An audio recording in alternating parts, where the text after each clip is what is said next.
Greetings, friends! Welcome back to the Messed Up Movies Podcast, the podcast celebrating movies and filmmakers that embrace the insane, the outrageous, the unhinged, and the all-around kind of messed up fun you can't take your eyes off of. What's up, everybody? I'm your host, Griffey, joined as always by my friend, pal, and co-host, Chimp Boy, who just got out of the zoo. Yeah, we'll be joined by Heath soon, I'm guessing. The commitment to the mask game is powerful if you're on the YouTube. So this is New Movie Monday. We are here, of course, to talk about the new movie, The Monkey. Stephen King short film adapted by Osgood Perkins. Wait, I starring thought we were... Theo James, I Tatiana. Thought we were talking about Better Man. Oh, Better Man. Oh, yeah, sure. That's equally as messed up. We'll switch to that. No, we're not. It's The Monkey for sure. So yeah, guys, quick word of business before we dive too far in, right? If you could go to the Messed Up Movies Podcast Patreon and support the show, that would help us out. We thank you. That's the best way to grow the show. We got Tales from the Crypt miniseries, Black Mirror miniseries, exclusive episodes, all kinds of fun stuff over there. Make sure you're subscribed to the Misfit Parade YouTube. Make sure you go to misfitparade.com, subscribe to the newsletter, so you can keep track of us as we continue our production of Mr. Cream Jean's Hidey Hole, our first feature film. We're on all the socials you're on. Reels, clips, TikToks, all that stuff. Great way to send the show to your friends and let them know what we're up to. All right, have you pulled all the hair out of your mouth? Are you ready? It's definitely everywhere. It's like on my keyboard. It's in my mouth. Yeah. It's hard, man. It gives you a little more respect for the Planet of the Apes, eh? Right? All right, so so we're talking about The Monkey. We kind of went through Osgood Perkins, he of Long Legs fame, right? He's having a moment right now. Stephen King short story, Theo James, Tatiana Maslany, Christian Coventry. Let's just start here. What were your initial reactions, right? This is kind of a dark comedy more than it's a horror film. I've found it to be very divisive in the online community so far. So what did you think when we walked out of the theater? Yeah, I tried my best to avoid all the chatter. Although you're bound to come across some of it, right? I mean, it was the number 2 movie of the weekend, and probably the movie with the most juice going on right now. And like you said, Osgood Perkins, he's on a heater. This is Neon's second highest grossing film. The highest opening weekend they've ever had behind Long Legs. Yeah. So there's something there. Incredible trailer. Stephen King behind it. Oh my God. So I have to admit, I watched the trailer too many times, partly because I was working on a trailer of my own and I really loved that trailer. I just thought it was masterfully unbelievable. And so I got really familiar with the beats that were in the trailer. And you asked my reaction. Coming out of the theater, I was just kind of like, man, they really didn't have much beyond the trailer in terms of the kills. Yeah. I kind of felt let down, and maybe this is my own fault, because I usually try to avoid, for a movie that I'm looking forward to, I try to avoid the marketing because I want to go in pure. And it really did screw over my experience because it held you down. It did. Yeah. Like an unevolved primate. Yeah. Yeah, I thought the same, because this is where I kind of landed on it, right? I had the same reaction when I watched Long Legs, which is I was watching it and I was like, man, this opening is pretty righteous. And as it unfolded, I was like, oh no, like we're off the mark.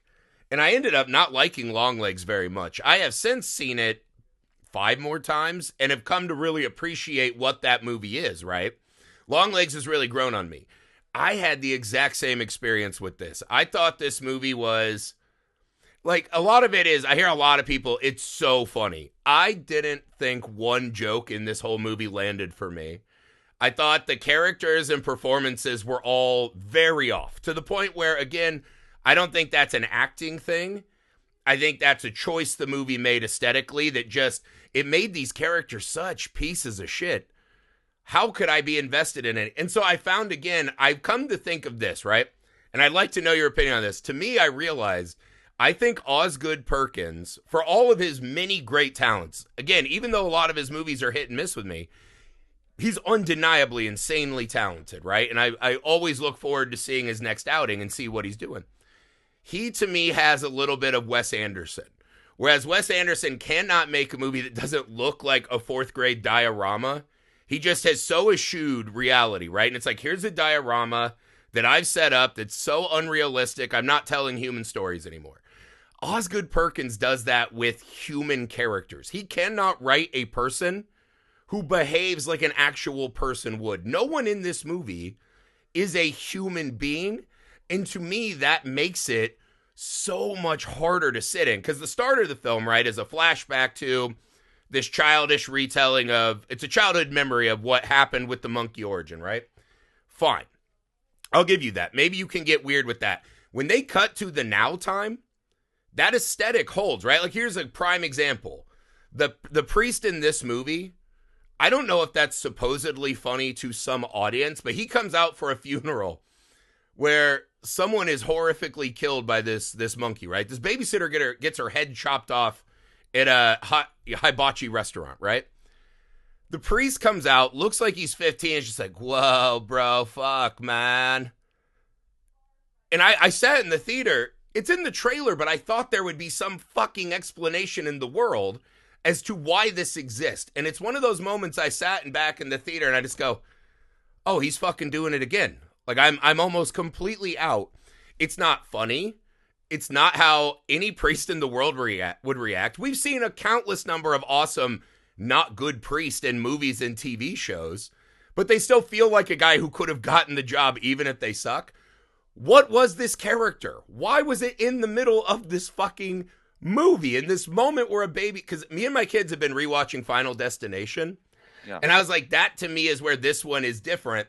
Final Destination at least pretends that what's happening is awful for the people involved, right? Like, they're dramatically in the movie. And I get you want to make a comedy.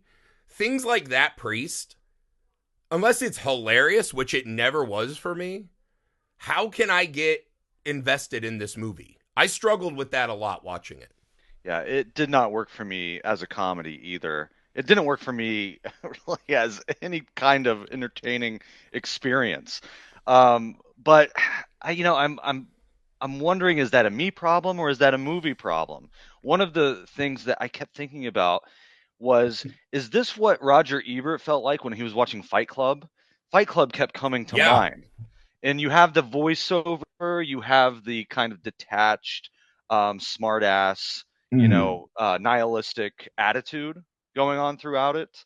You have the flashbacks, you have, the enhanced style, but there was just nothing for me to grab onto in this story.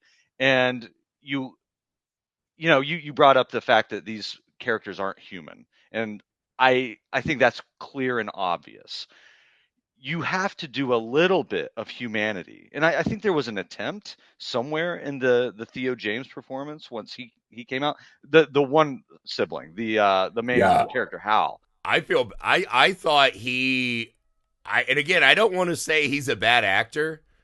They did him he's essentially doing just a bad Pete Davidson impression. And never once, I was like, does this guy, he doesn't seem to give a shit at all that he's going to lose his kid, that he gets to see his kid once a year, that his brother's out there being a maniac. He doesn't feel haunted in any way. He just feels like a dickhead.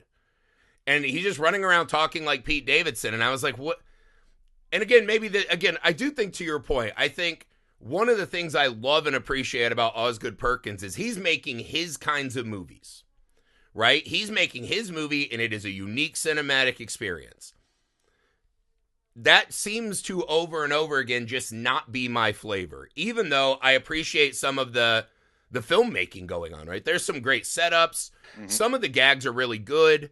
The monkey is incredible. The way they like cut to the monkey occasionally and like dreams, like some of that shit was so good. But I struggle personally with movies that don't at least pretend on some level that what I'm watching, like even Time Bandits is like an insane, absurd premise, but the characters aren't winking at me like, hey, are you enjoying your popcorn, you fat fuck? Even take a movie like, a recent example, Heart Eyes, which is over the top, silly, cartoonish at times. and to a slight degree, doing what you just said, winking at the camera. It's self-aware to a degree, but the characters still seem invested in the situation that's happening. Yeah. I guess one could argue that some characters are like that, and the monkey, but it's just so full of, like, the realtor character is a great example.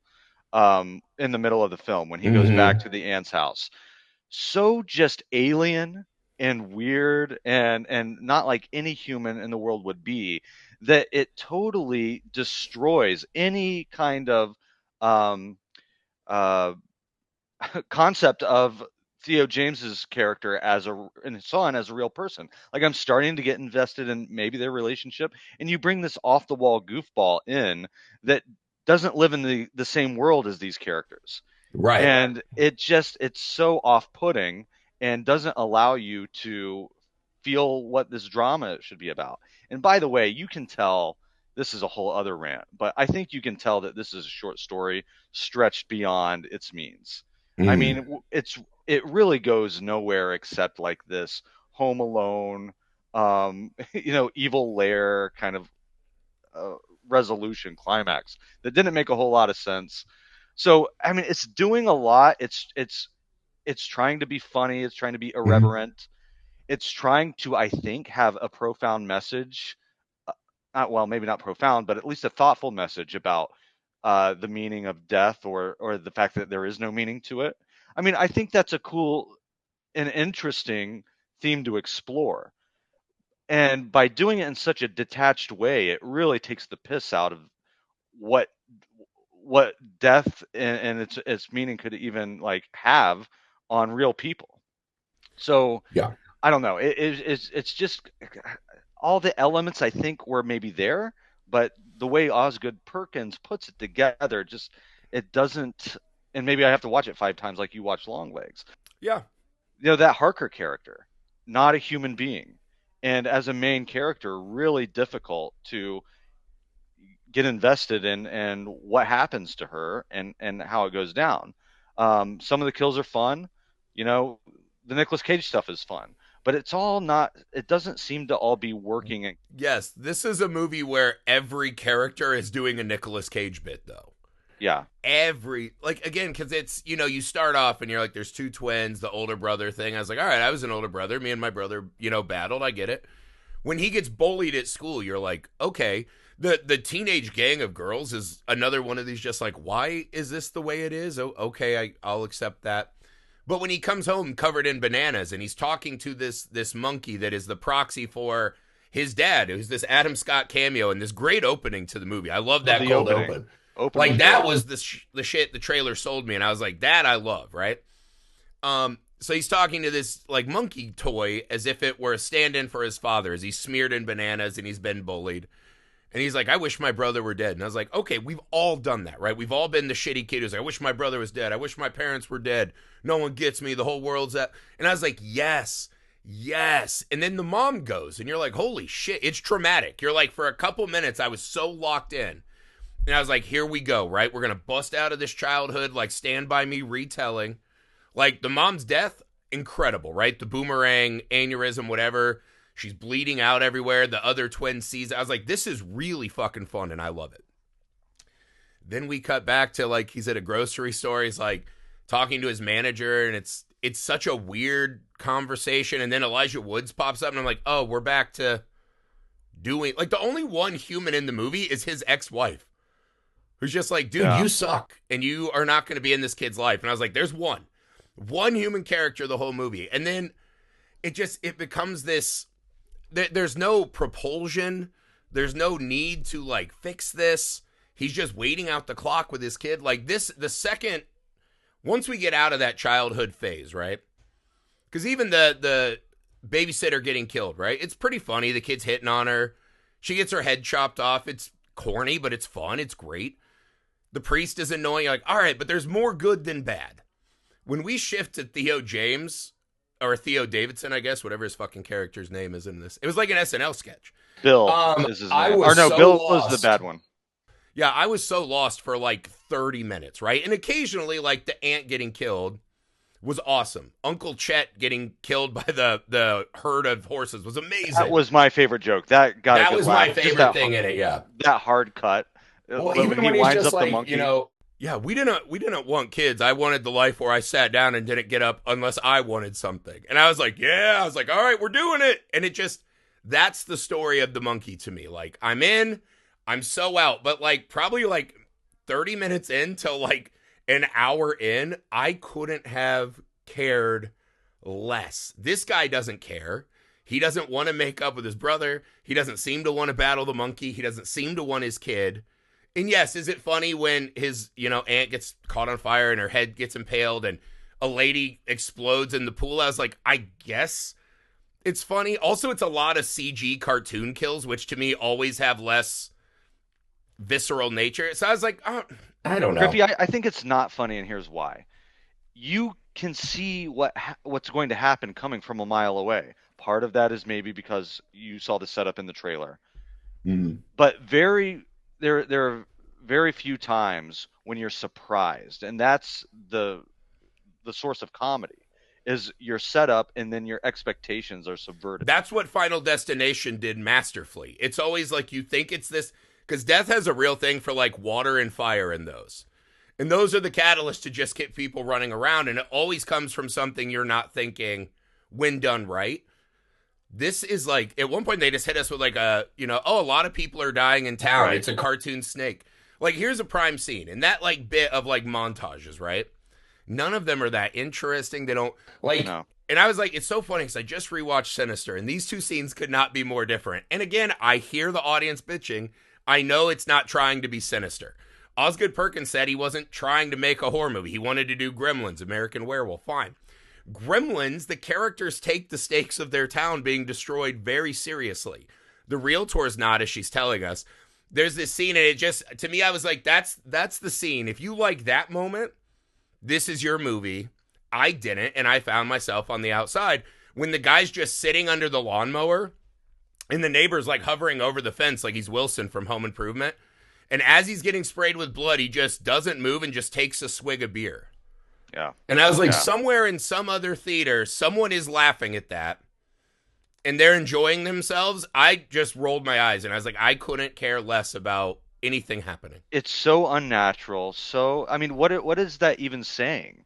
That death is just blasé to everybody in this universe? Well, also, isn't it the other thing too? The monkey is so underexplored in this movie, which is fine. I don't think explaining away all of our like killer Deus Ex Machinas necessarily adds a ton of value. Pinhead and Hellraiser isn't made way better when we know the whole history of the puzzle boxes we see throughout the franchise, right?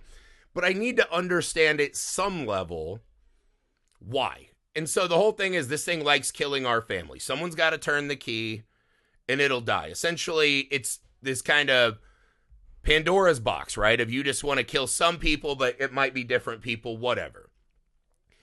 They're just throwing like 20 townsfolk in. What is that? I don't understand the monkey anymore. I don't get what it's doing or why it's doing it in that way.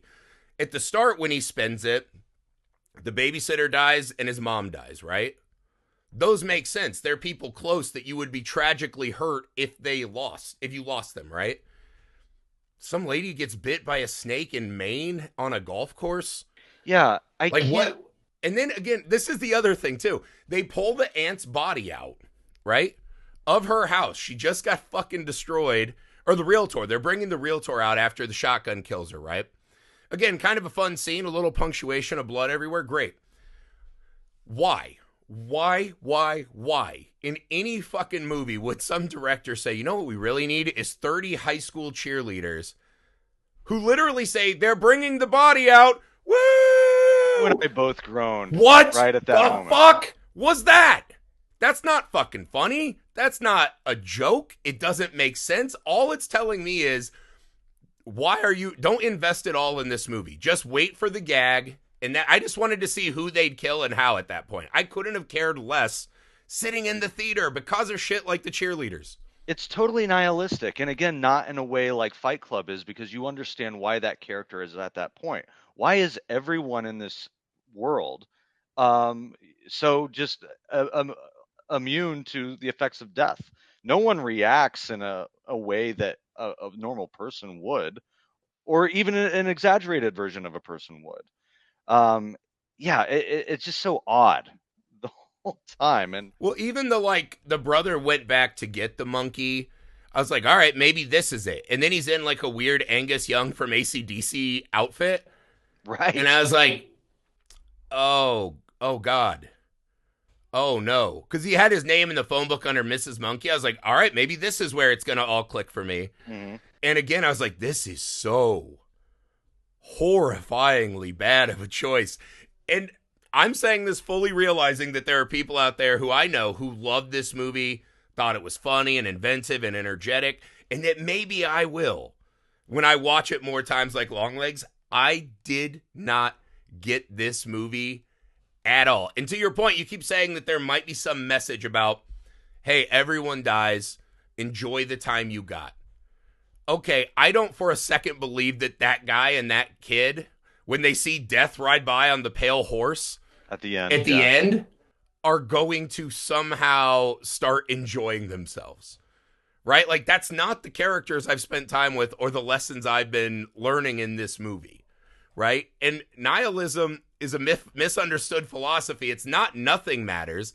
It's that nothing matters, so you, the person, the individual, have the freedom to choose what matters and pursue that feverishly. I do believe this movie's not doing that. But I think it is a lot of mixed messaging, because they are trying to do that in certain places where the babysitter's funeral ends and the mother and the two boys, this is in the setup, the flashback in the beginning.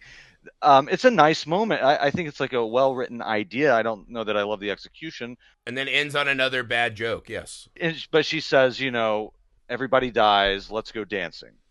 Yeah, okay, yes. See, that image, like this horrifying thing, we have no control over it, even though we literally have control over it because we're playing with the toy. But just dancing after a trauma, and he says, this was maybe weirdly the best day of my life. Yeah. That I locked in on, and I was like, yes, that's the point, right?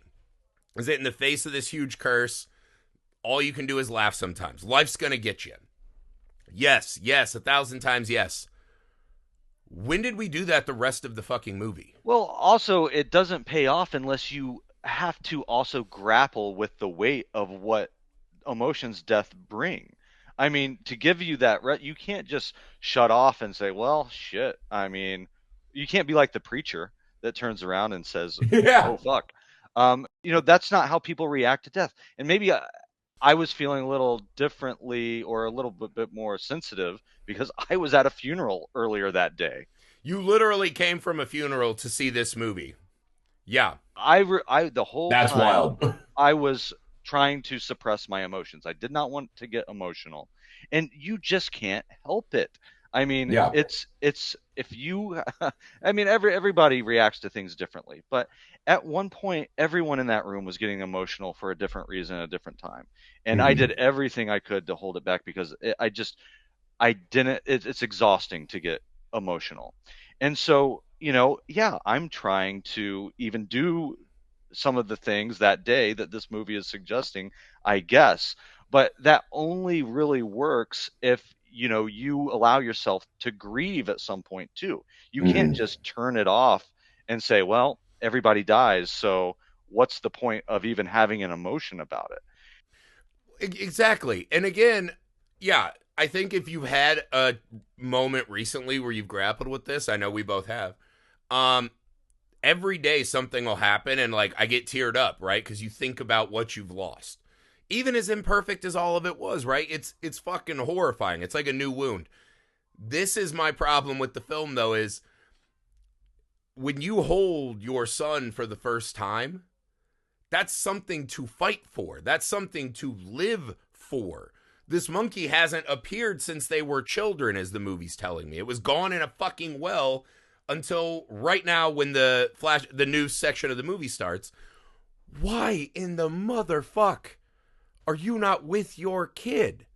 If you've gone through all of this and you've lost everything and you hold that baby, that's something the movie could have let me care about, is this, oh God, this is why. This is why it matters. This is why, you dance with your kids because you don't know how to explain the hard things in life.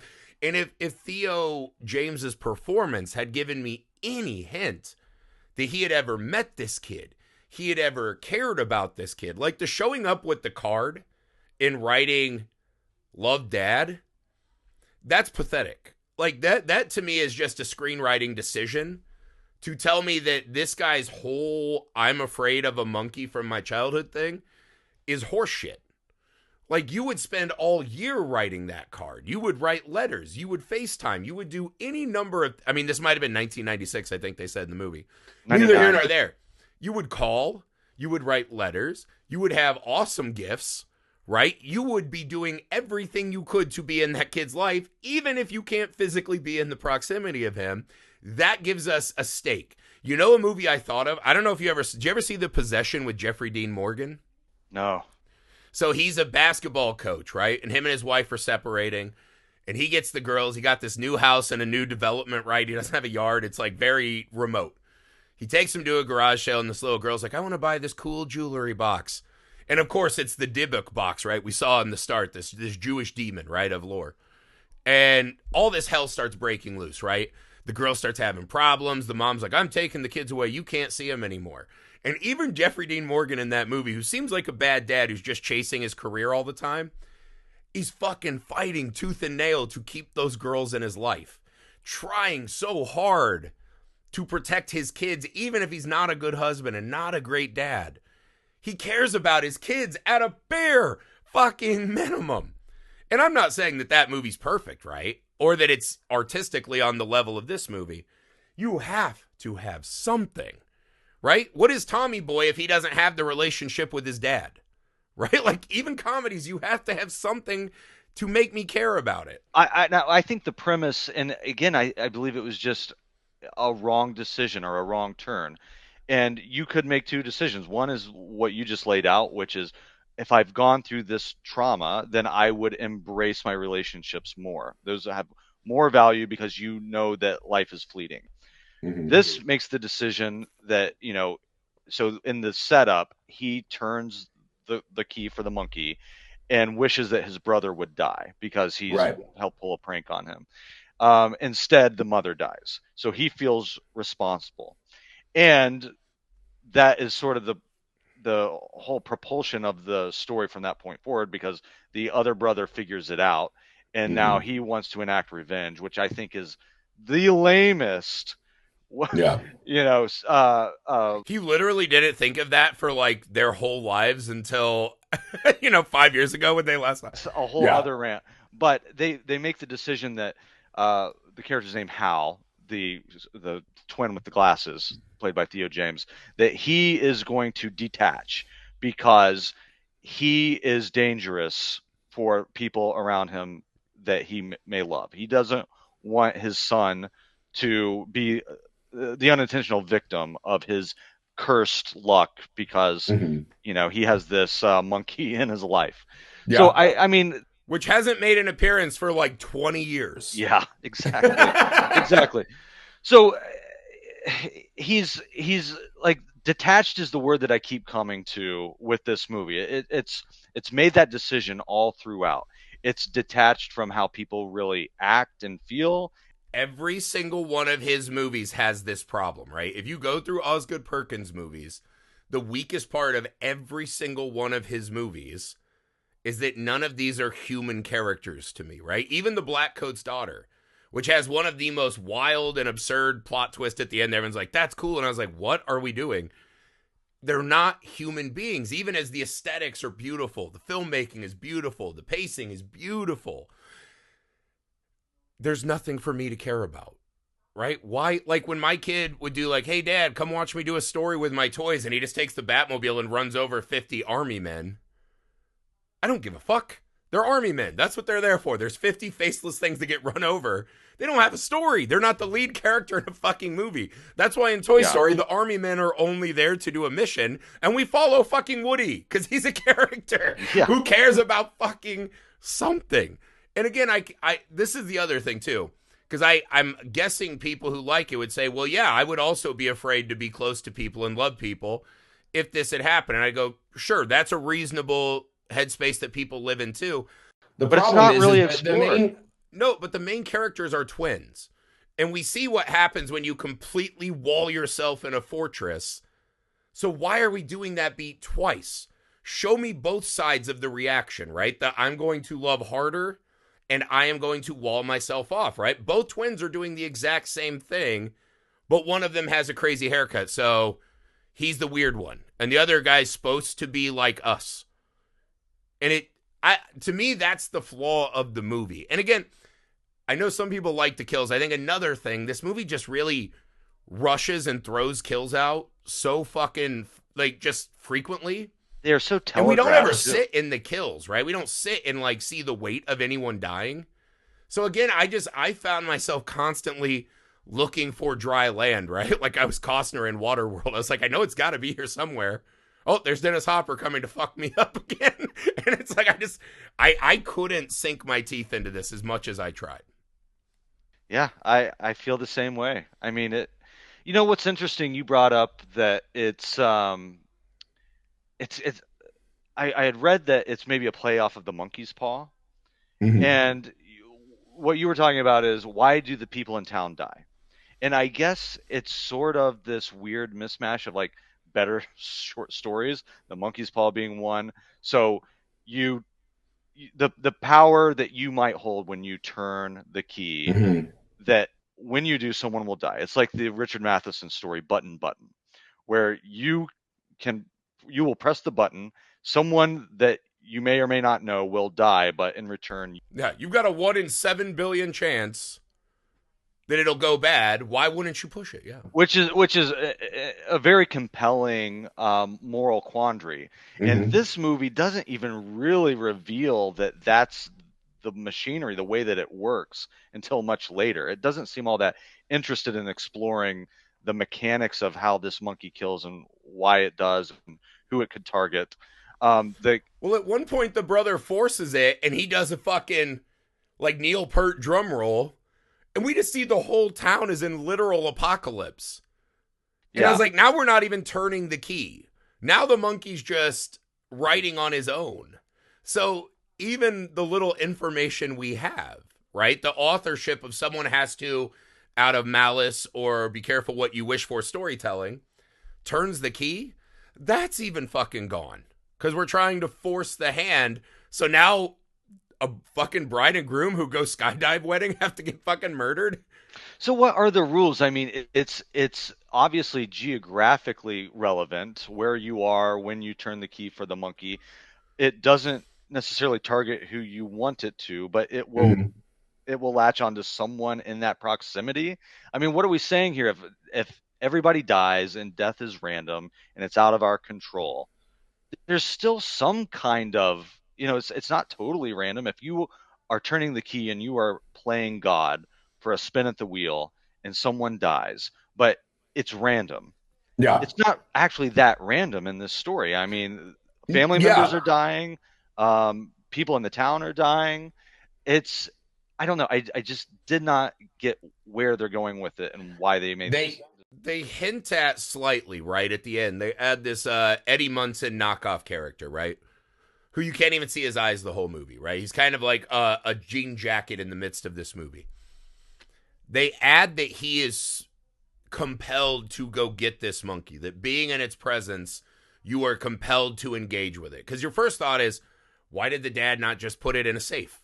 Why not, throw the key in the ocean, right? Why not... write on its face in Sharpie, don't touch the key, people will die. It feels like a pretty easy monster to overcome if you look at the mechanical rules of the story, right? This should be the easiest thing ever. Just keep it with you and lock it up, right? Lock it up. It's that easy, right? And then write a nice letter to the next person to do the same, and hopefully they will.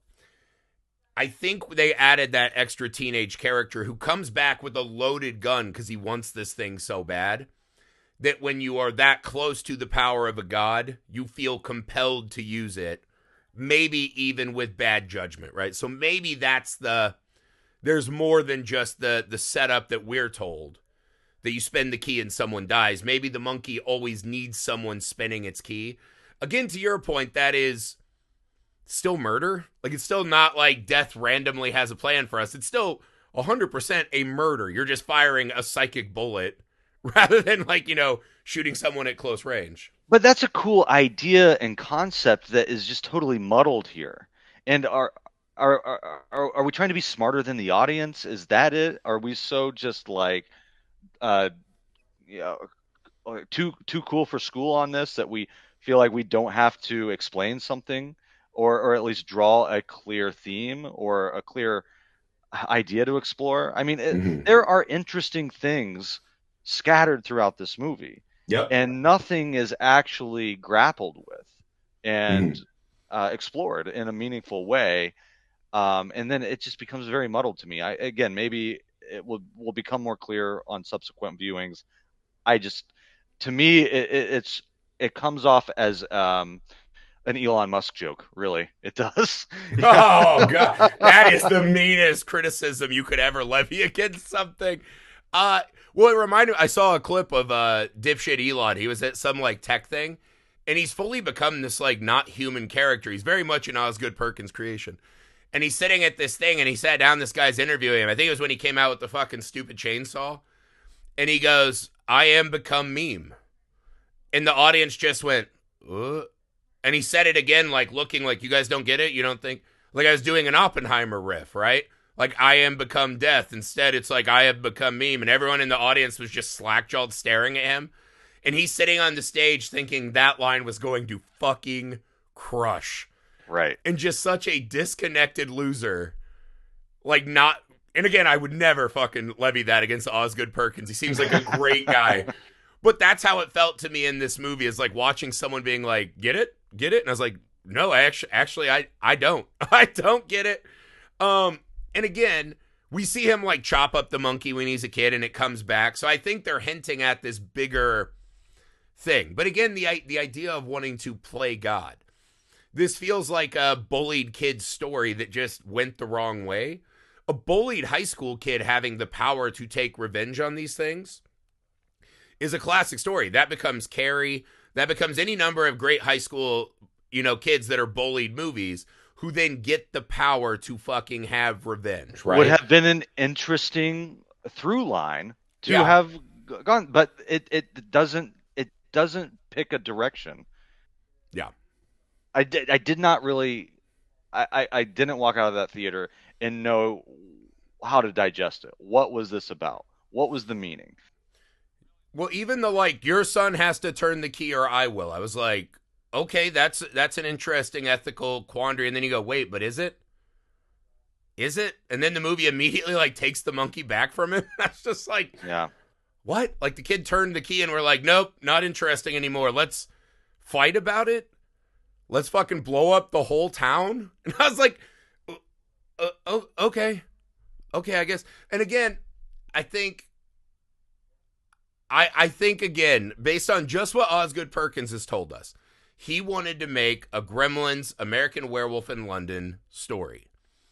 If the family doesn't care as the Gremlins are killing them, or the people in the town don't care as the people are killing them and try to, I don't know, defend themselves, fight back.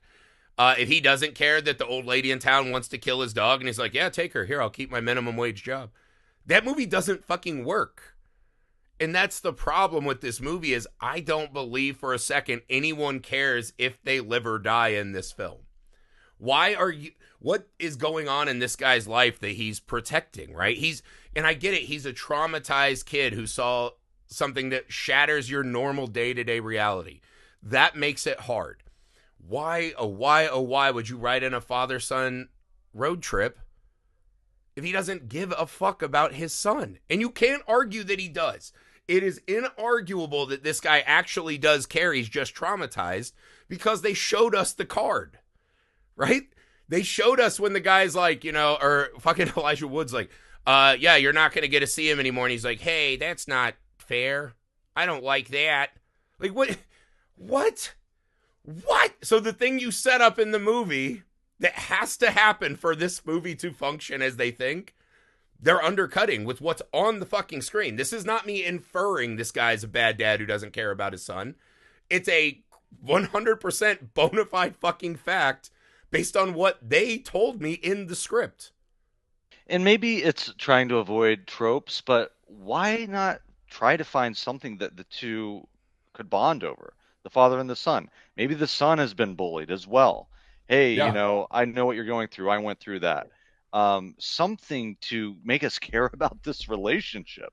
They do half a family tree thing, and then at the end, he's like, hey, we should go dancing. That's something your mom or your grandma always did with us. And I was like, that right there, in the last 30 seconds, you give me the thing I wanted this whole fucking movie. I wanted them to dance in the hotel room. And the son be like, this is weird and awful. But look at my dad. He's like charming in some fucking creepy way. They just throw it in at the end. And I was like, no, like I need this in the movie. And it's fine if you just want to be a smart aleck, you know, like what's an example that I'm looking for here of just a comedy, just a straight comedy that is about the jokes. It's Scary Movie. It's Scary Movie. It's a parody of a horror film, which not this as bonkers as that. But I mean that you're doing this this cool kid approach where we don't care about we're not going to. Well, it's Sam Raimi without the teeth is what this one feels like. Yeah. So that's fine if you want to do that, but in order for that to be effective, it has to be funny. The jokes have to land. Also, Theo James is not the guy you cast if you're making this trying to be a really funny movie. Because I feel like I'm shitting on him specifically, because I thought Tatiana Maslany as the mom, she felt like she was in the right movie. Theo James is so uncharismatic and not funny at all in this movie. And again, if you think of it as like the Evil Dead 2, where Ash is melodramatically concerned about what's happening, but he's there to do a Three Stooges movie. Bruce Campbell delivers the fuck out of that idea. Theo James is not funny or engaging in this movie at all. And again, not that he's not a good actor. This felt, him and the director's vision did not sync up. Correct. You really needed like a Ryan Reynolds or something. If you're going to have a snarky attitude about it, lean into that a little bit more. Yeah, if cheerleaders are cheering when a dead body comes out for no reason, we need a character that knows they're in a fucking joke of a movie. Yeah. Right? And again, I think a lot of people will just enjoy, again, the stuff with the monkey is great. The monkey is an instantly iconic and fucking cool killer toy in a movie. Amazing that I'll have design. On my shelf for certain. A beautiful design. The idea of this toy drums, every time he spun the thing and started drumming, he had this jack-in-the-box tension. It was fucking great. Even if the kills don't work for me, because they're just kind of like these cartoonish CGI'd things, I get it. I get why audiences would like that part of it, right? You gotta have a guy who's fun. You gotta have an act. Like, why cast an actor trying to do a dramatic, put upon, traumatized dad in the middle of your movie that doesn't care about dads, doesn't care about family? I don't know. Like, the movie ends with Theo James giving me two not good, uncharismatic performances, trying to pull emotion out of each other. And I was like, that is a fucking bold fucking choice to put as the tag of this movie. And too little too late. It just doesn't land because it's a microcosm of what does not work the most in this movie, which is our main character. And now we're doing it twice. And watching them try to talk to each other, I was like, ugh, fucking yeah, monkey me, dude. Like, just fucking turn the key. I want to get out of this theater. And again, I would rate this a 3 out of 5. I think it's right down the middle. I feel like it did deliver exactly what it promised me. I feel like the energy in filmmaking is good. Some of the kills are fun.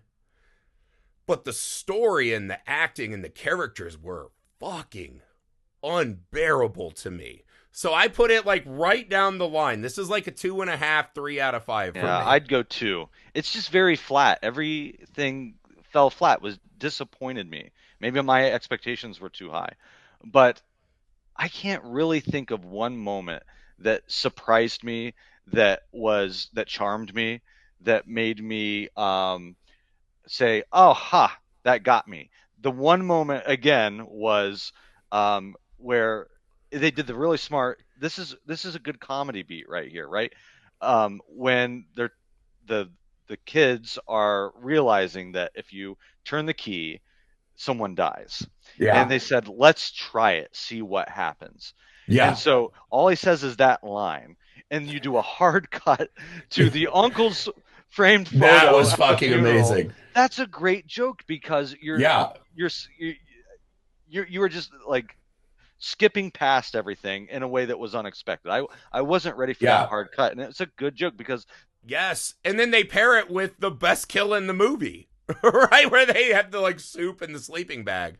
I was like, yeah, this is great. That, and I again, needed is more of it that. weird that the director who can't do human characters cameos in his own movie and is the best thing in the movie? No, because he knows exactly what he's there for, right? Yeah. It makes sense when you think about it. And again, that part was great. The movie didn't have enough of that. And the father son road trip is just one of the most wasted narrative devices I've ever seen in a movie. I got nothing.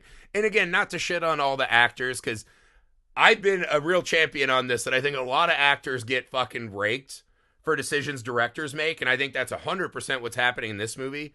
The teenage son in this movie is a black hole of charisma. I couldn't have cared less about him the whole time he's in this movie. And that's the same with Theo James. So why on earth would I want to be in that car? Yeah, but what did we even know about that character? We there was no characterization. Well, he's just a kid who's about to lose his dad, but seems to want to know where he comes from. And I was like, that is a ripe, ripe tree to harvest for interesting beats. Never. Even when he finds out, oh, I have an uncle. Oh, that's your twin? Okay. We don't Yeah. do anything with it. When the uncle and his son see each other, there's like half an interesting beat where he goes, hey, are you okay? And he goes, no one's asked me that in a long time. I was like, yes, give it to me. Nope. Right back into the gag. Yeah, that's right. And so I that's the thing. And again, I think the short story is like 50 some pages long. So I don't even think it's like stretched to the gills beyond where there's a, and again, you see in the movie, there's a story to be told. It's just unexamined. It's incomplete. Like if someone turned this in as homework, he'd be like, it's incomplete. Mm-hmm. What are you doing? Like all the pizzazz, all of the trailer magic that you see exist in this movie by the boatload. It's the stuff of actual storytelling that I found myself wanting more of. Yeah, a lot of unrealized potential. The movie looks great. Incredible. From just a you take any frame in that film, and it's beautiful. It whoever lit that movie did an amazing job. The lighting, the color, the production design. I I'd have to study him a bit more, but I do think Osgood Perkins lacks something that the great directors have, which is, setting up a moment. And it's just a lot of we're going to reveal something in a subsequent or in a follow-up shot. You know, it's it's kind of comic book panel in a way, which isn't always bad, but the really power of the cinema is how are you moving the camera? How are you blocking the actors? How are you exploring the space in the scene? And he doesn't do that very much. It's a lot of shot, shot, shot, shot, and it again detaches you from sinking into the moment. And so yeah, I mean, I think my hope for him is that he becomes kind of a new Dario Argento, right? Because you look at something like Suspiria, and that is another substance over or style over substance movie that really works because the substance has a visceral power in it, right? With the goblin score and the scenes and the oversaturations, it feels like some evil presence is always lurking in the frame. Yeah. Even as, again, it's not narratively insightful at all. There's, hardly a story to be told there at all. But it feels like a dark ride, right? Like it has something extra that the monkey does not. Now, right? Longlegs did have that. Longlegs did have that. Yes. Again, And I think that's why I went back, because I was like, I know there's something I love about this movie besides Nicolas Cage, which I will always champion. Because that was the weird after Longlegs. Everyone's like, that movie was great except for Nicolas Cage, and I'm like, exact opposite. He's Same. the only thing I cared about in that whole movie. Agreed. And yeah, the mom too. The mom was great. But I've come to really love that, and there's a chance this will happen too, right? And like when it comes out, I'll be happy to show it to my wife and be like, what do you think? So like I will re-engage this, and I do think he's got, I think having that style, that like real powerful artistic authorship is the hardest thing for a director to find. And the fact that he does, and his movies are so beautifully put together, I feel like he's already on third base, right? It's just, if he didn't perhaps write the stories, I think maybe that would help a little bit. And I know he loves his scripts, right? And again, I don't think there's anything wrong with being like the Napoleon Dynamite of horror, where it's like you just want to make your movies with your own unique style and spin, and if you like it, cool. If not, whatever. But I think he's got to put, he's probably, I mean, he's right up there with the most interesting guys we've got going right now. I just want to see that other thing, man. I need more sincerity. The detachment just, it keeps you at a arm's length, and I don't know why. I don't know if that's just an instinct on his behalf, or if that's a specific decision. And yeah, he's a Wes Anderson, man. Even Wes Anderson movies have heart, a lot of heart in certain. I mean, kind of, yeah. Again, delivered through like little toys in a diorama, so it's hard to like pretend to care about anything happening in Asteroid City because it's not a real place with real people, right? That's a little bit how these are. Right, but at least with Wes, I know what you're saying about Wes Anderson. There is like a function going on that is mechanical, that is, you know, the form trumps the substance and humanity of every shot. Right, but there is still an attempt to find humanity and heart in the characters and their relationships. And I don't know, where could you find that? Maybe the mother and the sons somewhere. See, I would never have left the mother trying to protect the kid she has left. I would never have gone to the second half of this movie. Yeah. Like, I think if that first part had just been the movie, it's so much more potential to be actually engaging, to me personally. Yeah, but there was just very little tenderness between the mother and the kids, and so you didn't feel the weight. But I thought she was the one actor who, like, really split the tone just right. She did. And she was in the zone that I could have followed her the whole movie in a way I couldn't give a fuck about what Theo James was doing. Yeah. And that, I think that was just one of those, I saw the movie that it could have been at times, right? And it, again, or just make it your vignette movie, but don't add all the other shit to waste my time. Make it an 80-minute movie of just vignette kills. Someone gets a monkey, someone dies. That's what I'm saying. But make it fun and funny. And like, oh, there's a crime scene. Oh, a cop brings it home to his daughter. Oh, now we're in the cop family, right? Do that movie. Do the Kinds of Kindness version of the monkey, right? Just go from story to story to story. And that works better, in my opinion. So we got to do this before we go to the most messed up moments. If you had to rank what were your 3 favorite kills in the movie, what would you rank? The one that jumps out is probably the pool where she dives in. Now, you saw it coming in the trailer. I don't know that I was fully expecting the eyeball to fly up and splatter behind him. But, you know, it's just kind of fun gore. I guess you have the aunt who ends up impaling her face into mailbox. Yeah, it was like the Realtor sign, right? Yeah. Man, and I guess you don't actually. Well, I guess you do see the kill, but it's more the aftermath of unzipping the sleeping bag that the uncle was in when he's trampled. So I mean, I take it back. My favorite kill, honestly, was the very first one in the beginning at the pawn shop, where the arrow That comes was in, awesome. and his intestines are pulled out. That I wasn't expecting. When the arrow sucked back with the intestines, that was a real laugh out loud moment for me. That's what I'm talking about. That's what I was hoping for throughout. And yeah, you just got like a little extra gore than maybe I was expecting, but there wasn't any fun, cheeky surprise like there was in that kill. So that's my favorite kill. Yeah, I think I would go the mom because it's the only one that has emotional impact or looks like a horror movie moment. Like when she turns and is screaming in his dreams and the blood's coming out everywhere. That's like a real grab you by the short hairs moment that I appreciated, right? And again, it being the mother of this kid made it awesome to me, right? So I do that. The uncle in the sleeping bag is undeniably number one. So I'm trying to think of what's the, you know what, for my middle one, number two, I'll go with the wasp. It's kind of stupid, but I liked when they started eating out of his cheeks and his mouth fell. It looked a little bit like the dead body we see at the start of The Ring. It was at least interesting in a way none of the others were to me. I was kind of thinking It felt a little more Hereditary. Final Destination to me. Yeah, Like it's just so random and unattached to like anything in the story. It's just like, oh, there's Wasp in February. It's like, all right, I guess there's Wasp. But I thought that the machinations of his face falling and them eating through his face was cool. So those would be my three, probably. It was fine. It was fine. All right, so Heath, what was the most messed up moment in The Monkey to you?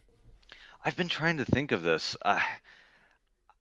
I'm really at a loss. I mean, I can't come to anything that really got me in that, like, it punched me in the gut in the way that it should for a messed up moment. I mean, there's a lot of gore, there's a lot of splatter, kills a plenty, but none of those brought any sort of emotion.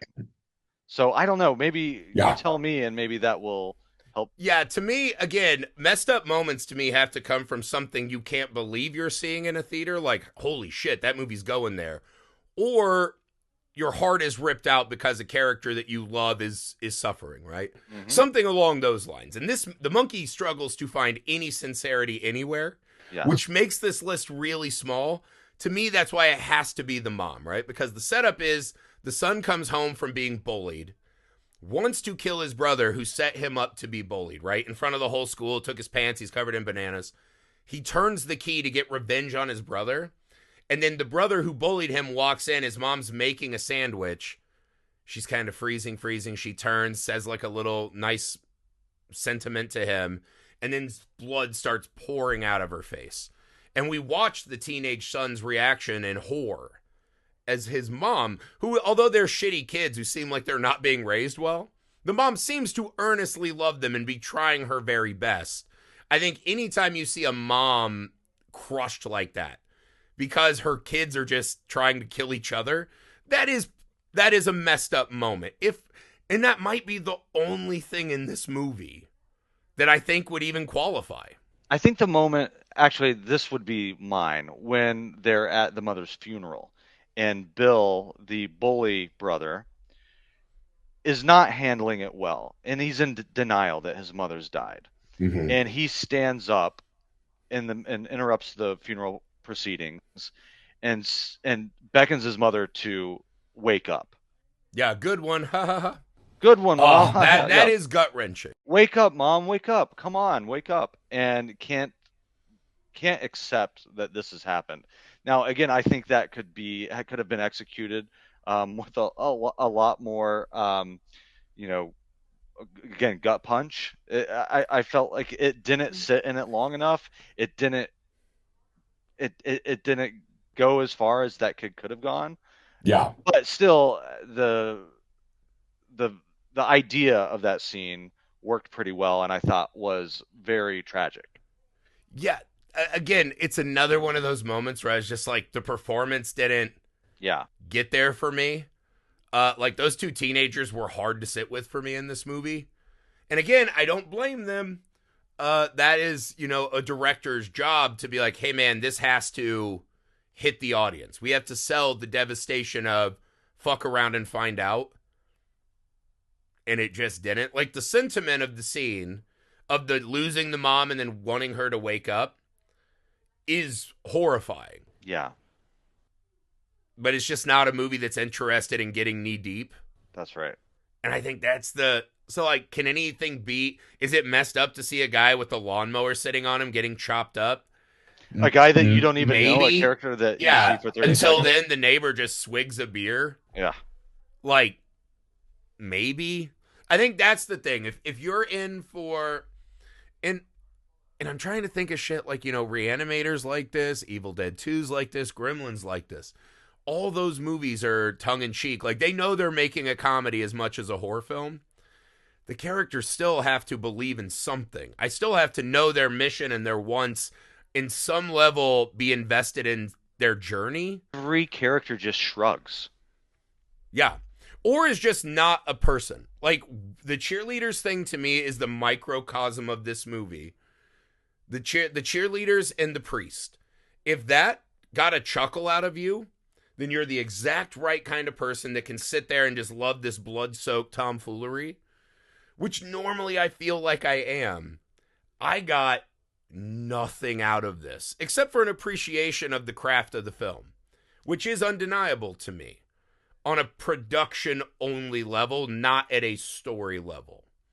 You mentioned Pete Davidson, and now hearing you describe that, and there's been a lot of SNL retrospective going on. And I think of that, I can't remember the name of the sketch, but it's the Dead Poets Society send up. Oh, yeah. They all... Mr. Robinson or something? Like, they all stand on their desk?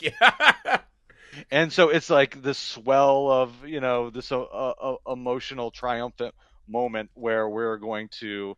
Farewell, Mr. Bunting. That's what it's called. Bunting, yeah. And then Pete Davidson's head gets chopped off by a fan, and it's totally unexpected, and suddenly we are in this wild, outrageous splatter scenario. And that's funny because you weren't expecting it. You didn't see it coming. Right. Like, that's what makes that hilarious. Yeah. Also, that sketch is 3 minutes and 39 seconds long. Yeah. But you're doing the over-the-top, outrageous gore for laughs, and it only works because of all the setup that comes before. Yeah. If you're just chopping everyone's head off left and right and you know it's coming, what's fun about that? And again, this is maybe a personal picadillo. It's all animated. Like, other than when Theo James gets splattered with blood by the realtor getting shot, again, that scene worked for me more because you saw him, like, sitting in it. In a way that, like, the other scenes are just like, all right, it's cool, I guess she blew up. By this point, you know that's coming to her. And you definitely know, if you've seen the trailer, exactly how it's going to play. Yeah, that is in the trailer for certain. Also, the trailer just showed too much of the moments that were fun in the movie. So, like, you got to those moments and you're like, oh, cool, this scene. And that's also a function of not having much else to get in on. But in the way that a teenager is going to be in a Friday the 13th movie just to be sacrificed. This realtor is not going to be a character we're going to be with for very long. Her whole function is to be killed. And as soon as that closet door opens, it's like, okay, yeah, I'm ready for this. I know what happens. Yeah. And boom, it happens exactly how you think it's going to happen. Yeah. It's just like, in the trailer, we should have never seen a weapon. We should have only seen blood and aftermath. And that's it. You cannot show us those good beats. Again, that's why the first one with the intestines getting sucked back works. We knew the moment. We didn't know the moment that we were going to get pulled in and laugh. Correct. So yeah, again, I think it's a very well-made movie that just is clearly not my shit. That's what I'd say. It's just not my vibe. I know people who love this. I wanted to love this, and maybe I will someday. Maybe going back in and knowing that there's nothing there except for the fucking gags, I'll just be able to sink into it easier. True.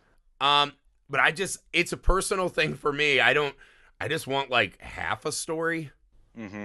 Like, even if it's a little bit, like, something. And again, I always think horror works better when it's disrupting the real world of a person, right? Horror is supposed to be about you're walking through the mundanity of life, and all of a sudden something apocalyptic happens that you have to now deal with and find something to fight for, right? personified by a monster you fight against. And this movie just did not deliver that for me. And that's a personal thing. I hate coming on New Movie Monday and saying I don't like a movie. That's why Wednesday we always talk about movies we love, because I want to share love with things. And we've had a rough start to the year, it feels like. I know. Thank God for Companion and Hard Eyes, which I did actually love Hard Eyes. Hard Eyes was a lot of fun. I know we talked about maybe doing an episode on that. I even liked The Gorge for the most part. So, like, not all good. But, like, we've had some good ones. But, yeah, I was sad this one didn't land for me. Yeah, same. Yeah. That's it for New Movie Monday.